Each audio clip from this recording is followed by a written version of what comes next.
fundamentals, so it's gonna be easier to develop your application in the future. So in this section, we'll cover things like version control, how to structure application, fragments and layout structure, views injection, data binding, frameworks like RxJava, dependency injection, and job schedulers. We will start off with introduction to version control. So first of all, what is version control? Basically, it's a way to track software changes in atomic manner, so you can go back to the previous changes if something went wrong, and you can always see the history, what happened, where, who made the change. So basically, it's just a way to have a history of all of your code changes. And why is it necessary to use that? So imagine a case where you just were experimenting with code, it was working all fine, and suddenly it just stops working.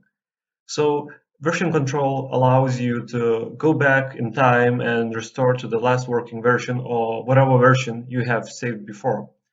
And the next good thing about version control is that you can track different branches of your software development cycle. So let's say you have this one exciting feature that you just started working on, and while the rest of the code base is very stable, you don't want to touch it, so you just make a separate branch for that and you keep working there. So there are other numerous benefits to using version control, and basically it's a must in modern software development to use a version control. Now let's take a look how could we use version control from Android Studio. So a quick example through the menus would be go to VCS, import version control, create Git repository, and that's it basically.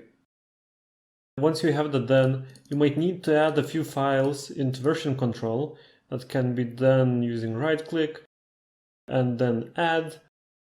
So it's just basically a very simple interface.